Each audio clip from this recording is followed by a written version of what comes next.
ఆకాశవాణి ప్రాంతీయ వార్తలు చదువుతున్నది కేసుగుణ. ముఖ్యాంశాలు: వేవ్స్ సదస్సు నిర్వహణపై పలువురు నటీనటులు, వ్యాపారవేత్తలతో ప్రధానమంత్రి నరేంద్రమోదీ సమావేశాన్ని నిర్వహించారు. విశాఖపట్నం కేంద్రంగా ఏర్పాటు చేస్తున్న దక్షిణ కోస్తా రైల్వే జోన్కు కేంద్ర మంత్రివర్గం ఆమోదం తెలిపింది. ఆంధ్రప్రదేశ్లో సంక్షేమంతో పాటు అభివృద్దికి కూటమి ప్రభుత్వం ప్రాధాన్యతనిస్తోందని ముఖ్యమంత్రి నారా చంద్రబాబు నాయుడు ఉద్ఘాటించారు. తెలంగాణలో అన్ని అంశాలను పరిగణలోకి తీసుకుని కులగణన చేపట్టామని ముఖ్యమంత్రి రేవంత్ రెడ్డి తెలిపారు. తెలంగాణలో డ్రోన్ సాంకేతికత విస్తరణకు చర్యలు తీసుకుంటున్నామని పరిశ్రమల శాఖ మంత్రి శ్రీధర్బాబు వెల్లడించారు.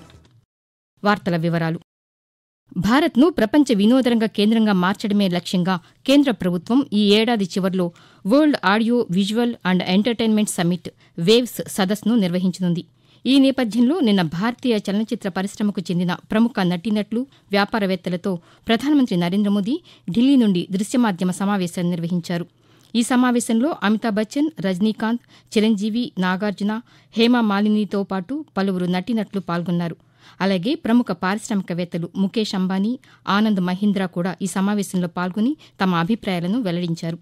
అనంతరం ఈ సమావేశంపై ప్రధానమంత్రి నరేంద్రమోదీ సామాజిక మాధ్యమం ఎక్స్ ద్వారా స్పందిస్తూ వేవ్స్ సలహా సంఘంతో సమావేశం నిర్వహించినట్లు తెలిపారు. ఈ బోర్డులో సభ్యులైన నటీనటులు, వివిధ రంగాలకు చెందిన వ్యక్తులు భారత్ను గ్లోబల్ ఎంటర్టైన్మెంట్ హబ్గా తీర్చిదిద్దేందుకు మద్దతు పలకడంతో పాటు సదస్సు కోసం వారి విలువైన సలహాలు, సూచనలు అందజేశారని పేర్కొన్నారు.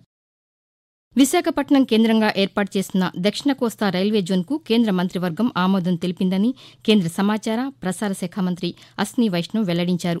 ప్రధానమంత్రి నరేంద్రమోదీ అధ్యక్షతన నిన్న ఢిల్లీలో జరిగిన కేంద్ర మంత్రివర్గ సమావేశ నిర్ణయాలను కేంద్ర మంత్రి పాతికేయులకు తెలిపారు. ఆంధ్రప్రదేశ్ పునర్వ్యవస్థీకరణ చట్టం ప్రకారం రాష్టంలో కొత్త రైల్వే జోన్ ఏర్పాటు చేయనున్నామని తెలిపారు. వాల్తేర్ రైల్వే డివిజన్ను విశాఖపట్నం రైల్వే డివిజన్గా పేరు మారుస్తున్నామని అశ్విని వైష్ణవ్ తెలియజేస్తూ, साउथ कोस्ट रेलवे जोन एक नया बनाया गया है. इसका पोस्ट फैक्टो अप्रूवल आज कैबिनेट ने दिया. जो आंध्रा रीऑर्गेनाइजेशन एक्ट में पार्लियामेंट की तरफ से कमिटमेंट था, वो कमिटमेंट इस साउथ कोस्ट रेलवे जोन के बनने से पूरा होता है. जो ईस्ट कोस्ट रेलवे है उसमें रायगढ़ एक नया डिवीजन क्रिएट किया गया है. रायगढ़ नया डिवीजन ईस्ट कोस्ट के रेलवे की एफिशिएंसी के लिए, ओवरऑल पूरे रेलवे नेटवर्क की एफिशिएंसी के लिए बहुत जरूरी है. ये विशाखापट्टनम को वॉल्टेर के नाम से जाना जाता था, वो कॉलोनियल नाम भी आज हटा के उसका फैसला लिया गया. इस रेलवे डिवीजन का नाम रहेगा विशाखापट्टनम रेलवे डिवीजन. అలాగే స్కిల్ ఇండియా కార్యక్రమాన్ని కొనసాగించేందుకు 8,800 కోట్ల రూపాయల కేటాయింపులకు కేంద్ర మంత్రివర్గం ఆమోదం తెలిపిందని, వివిధ నైపుణ్యాభివృద్ది పథకాలను స్కిల్ ఇండియా పథకం కిందికి తీసుకొచ్చినట్లు తెలిపారు.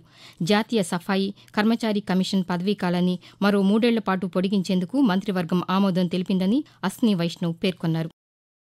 ఆంధ్రప్రదేశ్లో సంక్షేమంతో పాటు అభివృద్దికి కూటమి ప్రభుత్వం ప్రాధాన్యతనిస్తోందని ముఖ్యమంత్రి నారా చంద్రబాబు నాయుడు ఉద్ఘాటించారు.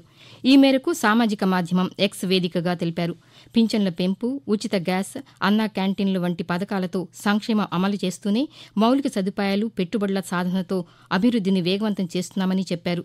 సుపరిపాలనతో సూపర్ 6 పథకాలు అమలు చేస్తామని, ఇచ్చిన ప్రతి హామీని నెరవేరుస్తామని అన్నారు. పనితీరుపై సమీక్షించుకుని ఉత్తమ పాలన అందించేందుకే రాష్ట మంత్రులకు ర్యాంకులు ప్రదానం చేస్తున్నట్లు ముఖ్యమంత్రి తెలిపారు. తెలంగాణలో అన్ని అంశాలను పరిగణలోకి తీసుకుని కులగణన చేపట్టామని ముఖ్యమంత్రి రేవంత్ రెడ్డి తెలిపారు. ఢిల్లీ పర్యటనలో భాగంగా నిన్న ఆయన పాతికేయులతో మాట్లాడుతూ మంత్రివర్గ విస్తరణ ప్రస్తుతం ఉండదని స్పష్టం చేశారు. మంత్రివర్గంలో ఎవరికి స్థానం కల్పించాలనేది అధిష్టానం నిర్ణయిస్తుందని తెలిపారు. సమస్యలకు శాశ్వత పరిష్కారం దిశగా ప్రభుత్వం పనిచేస్తోందని తెలిపారు. కులగణనలో బీసీలు 5.5% పెరిగారని, ఈ గణన ద్వారా రిజర్వేషన్లకు శాశ్వత పరిష్కారం లభించిందని అన్నారు. ప్రదేశ్ కాంగ్రెస్ కమిటీ పీసీసీ కార్యవర్గం కూర్పు పూర్తయిందని, దీనిపై 1-2 రోజుల్లో ప్రకటన వెలువడుతుందని ముఖ్యమంత్రి వెల్లడించారు. అంతకుముందు ముఖ్యమంత్రి రేవంత్ రెడ్డి ఏఐసీసీ అధ్యక్షులు మల్లికార్జున ఖర్గేను కలిసి కులగణన, ఎస్సీ వర్గీకరణకు సంబంధించిన నివేదికలను అందజేశారు. ఆకాశవాణి ప్రాంతీయ వార్తలు వింటున్నారు.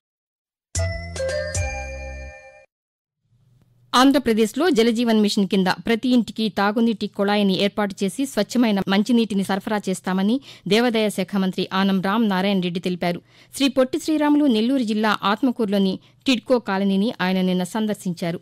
అనంతరం మంత్రి మాట్లాడుతూ ఉమ్మడి నెల్లూరు జిల్లాలో జలజీవన్ పథకానికి కేంద్ర ప్రభుత్వం నిధులను కేటాయించిందని చెప్పారు.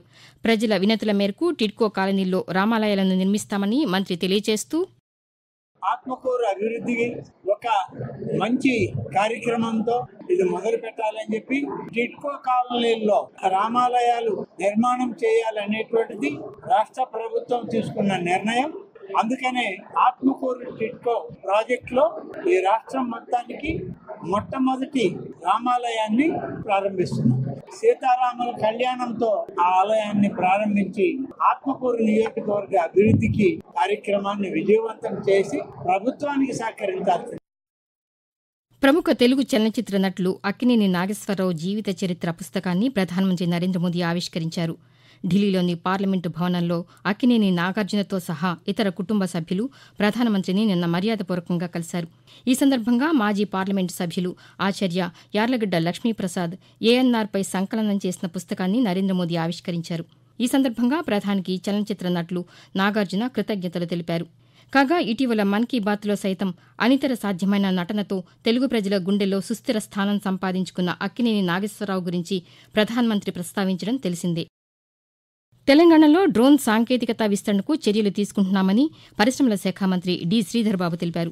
హైదరాబాద్లోని రాష్ట్ర సచివాలయంలో సెంటిలియాన్, హెచ్పీ రోబోటిక్స్ సంస్థల ప్రతినిధులతో మంత్రి నిన్న సమావేశమయ్యారు. ఈ సందర్భంగా శ్రీధర్బాబు మాట్లాడుతూ పరిశ్రమల స్థాపన, పెట్టుబడులను ఆకర్షించేందుకు వీలుగా రాష్ట్ర ప్రభుత్వం నిర్ణయాలు తీసుకుంటుందని అన్నారు. ఈ ఏడాది కొత్తగా 500 ఉద్యోగాలు కల్పించనున్నట్లు మంత్రి తెలుపుతూ మన రాష్ట్రానికి సంబంధించిన యువతకి ఇంకా పెద్ద ఎత్తున ఉద్యోగ అవకాశాలు కల్పించాలని పని కోరాం. ఈ సంవత్సరం ఒక 500 మందితో, రాబోయే సంవత్సరం 2 సంవత్సరాల కాలంలో మరో 2000 మందితోని విస్తరణ చేస్తామని వారు ముందుకు రావడం మా డిపార్ట్మెంట్ తరఫున, ప్రభుత్వం తరఫున వారికి మేము హృదయపూర్వకంగా కృతజ్ఞతలు తెలియజేస్తూ, అదేవిధంగా వారు ఏదైతే ఏరోస్పేస్ సంబంధించి, ఎయిర్ సేఫ్టీకి సంబంధించి, ఫ్లైట్ ట్రాకింగ్ సంబంధించి, అదేవిధంగా డిఫెన్స్ అండ్ టెలికాం సెక్టర్లో వారికి ప్రత్యేకత ఉందో ఇక్కడ ఉన్న పరిశ్రమల వాతావరణం, ఈకో సిస్టమ్ ఉపయోగించుకొని ముందుకు నడిచే ప్రయత్నం చేయాలని వారు కోరడం జరిగింది. ఆంధ్రప్రదేశ్లో వివిధ పథకాల కింద రావాల్సిన నిధుల్ని విడుదల చేయాలని కేంద్ర న్యాయ సాధికారత శాఖ మంత్రి వీరేంద్ర కుమార్ను రాష్ట్ర సాంఘిక సంక్షేమ శాఖ మంత్రి డోలా శ్రీ బాల వీరాంజనేయ స్వామి కోరారు. ఢిల్లీ పర్యటనలో భాగంగా ఆయన నిన్న కేంద్ర మంత్రితో సమావేశమై పలు అంశాలపై చర్చించారు. ఈ మేరకు ప్రధానమంత్రి అనుసూచిత జాతి అభ్యుదయ యోజన పీఎం అజయ్ పథకం కింద రాష్ట్రంలో ఎంపిక చేసిన 526 గ్రామాలకు 110 కోట్లు, 75 సాంఘిక సంక్షేమ వసతి గృహాల నిర్మాణానికి 245 కోట్ల రూపాయలు విడుదల చేయాలని కోరారు. డాక్టర్ బీఆర్ అంబేద్కర్ గురుకులాల్లో మౌలిక వసతుల కల్పనకు 193 కోట్లు, ఎస్సీ, ఎస్టీ, అట్రాసిటీ బాధితులకు పరిహారం నిధుల నిమిత్తం 95.84 కోట్ల రూపాయలు విడుదల చేయాలని కేంద్ర మంత్రికి వినతి పత్రాన్ని అందజేశారు. ఈరోజు భారత మాజీ రాష్టపతి, ప్రముఖ విద్యావేత్త, భారతరత్న డాక్టర్ జాకీర్ హుస్సేన్ జయంతి సందర్భంగా దేశానికి ఆయన చేసిన సేవలను ప్రజలు స్మరించుకుంటున్నారు. 1897 ఫిబ్రవరి 8వ తేదీన హైదరాబాద్లో జన్మించిన ఆయన 1967 మే 13వ తేదీ నుండి 1969 మే 3వ తేదీ వరకు దేశానికి 3వ రాష్టపతిగా వ్యవహరించారు.